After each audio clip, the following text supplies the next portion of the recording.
Halo teman-teman grade 3, Newton dan Pascal. Wah, senang sekali pembelajaran kali ini bersama Mizaki. Baiklah teman-teman, video pembelajaran ini adalah tematik buku 3C, subtema 4, pembelajaran 5 dan 6. Masih mengenai keajaiban perubahan wujud di sekitarku. Kalau di pembelajaran sebelumnya, teman-teman, kita sudah mengetahui perubahan wujud benda pada proses daur air atau siklus hujan, kemudian pada proses pembuatan gula, pembuatan coklat, dan juga terjadinya kabut. Nah, untuk kali ini kita akan mengetahui perubahan wujud benda pada proses pembuatan garam. Dan juga kita akan belajar mengenai contoh sikap tolong-menolong.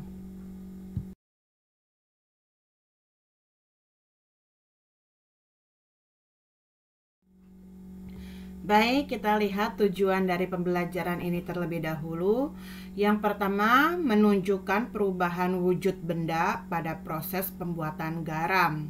Kemudian yang kedua, menuliskan contoh tolong-menolong sebagai wujud sikap bersatu. Dan kemudian yang ketiga, menyimpulkan proses perubahan wujud benda dalam kehidupan sehari-hari. Dan yang terakhir adalah menyebutkan contoh kegiatan yang menunjukkan sikap bersatu di lingkungan sekitar rumah dengan tepat. Oke, mari kita bahas bersama. Yang pertama adalah perubahan wujud benda yang terjadi pada proses pembuatan garam.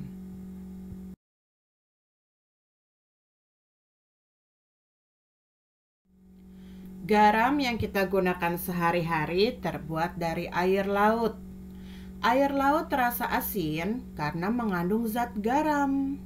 Air laut tersebut kemudian diuapkan sehingga meninggalkan butiran-butiran garam. Jadi teman-teman, garam yang kita dapatkan di dapur itu terbuat dari air laut yang diuapkan. Artinya ada perubahan wujud menguap, sehingga yang tertinggal adalah kristal atau butiran-butiran garam.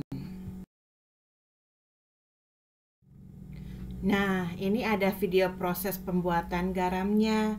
Nanti teman-teman bisa di-play ya di PPT file yang dikirim oleh Miss atau Mister kalian masing-masing. Tahukah kamu, meskipun air laut rasanya asin, di dalamnya tidak hanya terkandung garam, tetapi juga terdapat senyawa-senyawa lainnya seperti besi 3 oksida, kalsium karbonat, kalsium sulfat, magnesium klorida, natrium bromida, kalium klorida, serta banyak senyawa-senyawa lainnya maupun zat-zat tak terlarut. Untuk membuat garam industri dengan kadar NaCl yang tinggi dan sesuai SNI, maka senyawa-senyawa lainnya harus dipisahkan dengan cara diendapkan pada tingkat kepekatan tertentu yang diukur dalam derajat Bohm. Proses kerja untuk menghasilkan garam industri adalah sebagai berikut. 1. Menguapkan air laut dengan panas matahari di dalam peta kulir sampai mencapai 23 derajat Bohm. 2. Simpan air tadi ke dalam bunker air tua. 3. Setelah stok di air bunker mencapai 25 derajat Bohm, masukkan ke dalam meja produksi atau meja kristalisasi. Biarkan menguap hingga kepekatannya mencapai 28 derajat Bohm dan mengkristal. Garam industri siap dipanen dan sisa air tua dipindahkan ke bunker air bittern. Dipersembahkan oleh... Nah, kalian juga dapat mempraktekkan proses pembuatan garam ya teman-teman, dengan langkah-langkah yang terdapat pada buku tematik 3C halaman 113.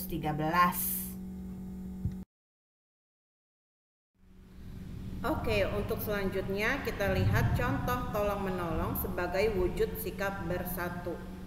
Salah satu wujud sikap bersatu adalah dengan saling menolong. Saling menolong dapat menciptakan kerukunan dan mempererat hubungan pertemanan. Menolong orang lain harus dilakukan dengan tulus dan tidak terpaksa. Jika ditolong orang lain, sebaiknya kita mengucapkan terima kasih. Sikap tolong-menolong dapat mempererat persatuan. Jadi teman-teman, ketika kita menolong orang lain harus dilakukan dengan tulus dengan ikhlas, tanpa paksaan, dan tidak mengharapkan untuk dibalas. Dan ketika kita ditolong orang lain, sebaiknya kita mengucapkan terima kasih. Dengan tolong-menolong, terciptanya kerukunan dan mempererat hubungan pertemanan, serta dengan sikap saling tolong-menolong dapat mempererat persatuan. Itulah mengapa yang disebut tolong-menolong sebagai salah satu wujud sikap bersatu.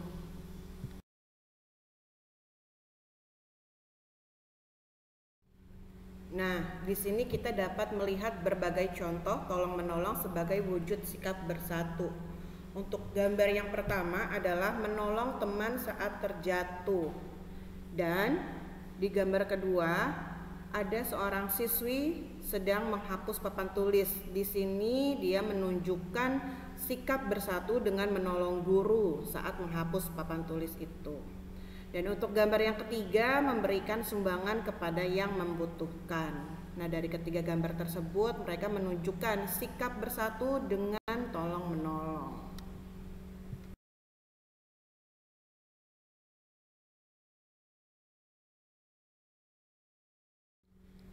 Baik, sekarang masuk ke pembelajaran 6 mengenai kesimpulan perubahan wujud benda di lingkungan sekitar.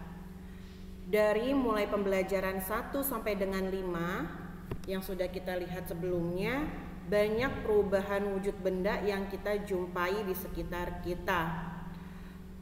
Sekarang kita lihat mulai dari proses membuat coklat cetak. Perubahan wujud yang dapat kita temukan dari proses tersebut adalah mencair dan membeku. Contoh, coklat akan mencair saat dipanaskan dan kembali membeku saat didiamkan dalam suhu ruang. Kemudian kita juga dapat melihat proses membuat kristal garam.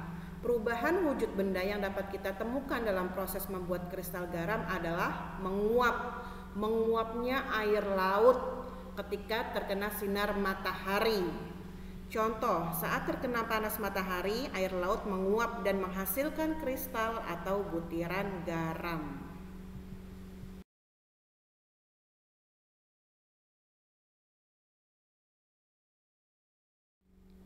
Perubahan wujud benda di lingkungan sekitar juga dapat kita jumpai pada proses membuat gula. Perubahan wujud tersebut adalah menguap.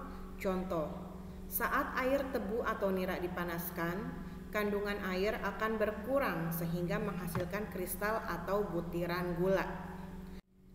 Contoh perubahan wujud benda di lingkungan sekitar lainnya dapat kita temukan pada terjadinya daur air atau siklus hujan. Perubahan wujud benda tersebut adalah menguap dan mengembun. Contoh, air yang ada di permukaan bumi akan menguap saat terkena panas matahari dan akan mengalami pengembunan saat uap air menjadi titik-titik air. Nah, ini dapat kita lihat tabel contoh perubahan wujud benda yang telah kita pelajari. Ada bendanya, perubahan wujud yang terjadinya apa, dan dipengaruhi oleh apa. Baik, kita lihat sama-sama. Untuk nomor 1, air yang dimasukkan ke dalam freezer. Perubahan wujud yang terjadi adalah membeku. Ini dipengaruhi oleh pendinginan atau suhu rendah, penurunan suhu, sehingga dia membeku. Karena di freezer itu kan sangat rendah ya suhunya ya, di bawah 0 derajat minus. Dan yang kedua, terjadinya evaporasi pada daur air. Perubahan wujud yang terjadi di sini adalah menguap, dipengaruhi oleh suhu atau kenaikan suhu. Adanya panas sinar matahari. Dan untuk nomor 3, contoh selanjutnya adalah es kering yang dibiarkan di ruang terbuka. Perubahan wujud yang terjadi adalah menyublim. Ini dipengaruhi oleh suhu ruang. Dan contoh berikutnya nomor 4 adalah larutan agar-agar yang mengeras. Perubahan wujud yang terjadi di sini adalah membeku. Ini dipengaruhi oleh pendinginan. Dan yang kelima, kamper yang diletakkan di lemari Perubahan wujud yang terjadi adalah menyublim. Ini dipengaruhi oleh suhu ruang terbuka. Contoh yang keenam, coklat yang dipanaskan. Perubahan wujud yang terjadi di sini adalah mencair. Coklat tersebut menjadi cair. Perubahan wujud ini dipengaruhi oleh kenaikan suhu atau panas. Dan contoh yang ketujuh, terbentuknya embun pada pagi hari. Perubahan wujud yang terjadi di sini adalah mengembun. Perubahan dari gas atau uap air menjadi titik-titik air. Ini pun dipengaruhi oleh suhu atau rendahnya suhu. Dan contoh yang kedelapan adalah pembuatan garam. Perubahan wujud yang terjadi di sini adalah menguapnya air laut. Ini dipengaruhi oleh suhu atau panas sinar matahari. Jadi ini adalah kenaikan suhu ya.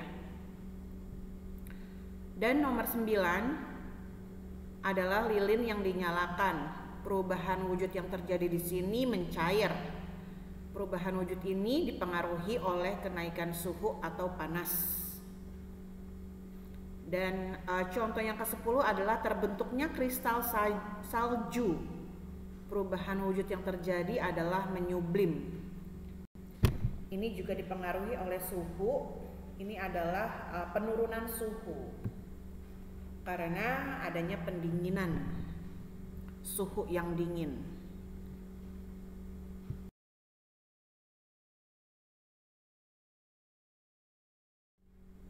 Topik selanjutnya kita masuk ke contoh sikap bersatu di lingkungan tempat tinggal. Dapat kita lihat sama-sama ada berbagai kegiatan yang menunjukkan sikap bersatu di lingkungan tempat tinggal kita.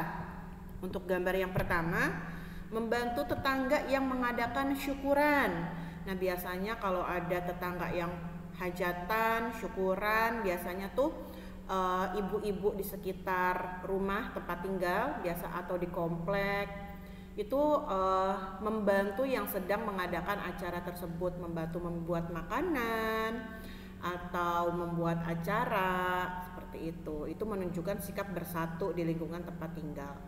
Dan kita lihat gambar yang kedua, mempersiapkan perayaan HUT kemerdekaan.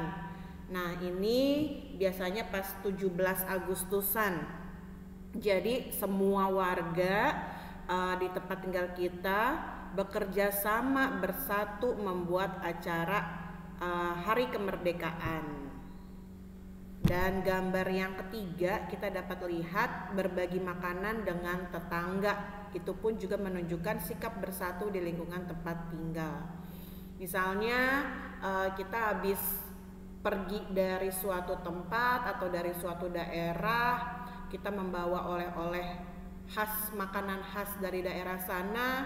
Nah, itu kita tunjukkan sikap bersatu di lingkungan tempat tinggal dengan memberikan atau berbagi makanan atau oleh-oleh yang kita bawa kepada tetangga, depan rumah, sebelah rumah, seperti itu.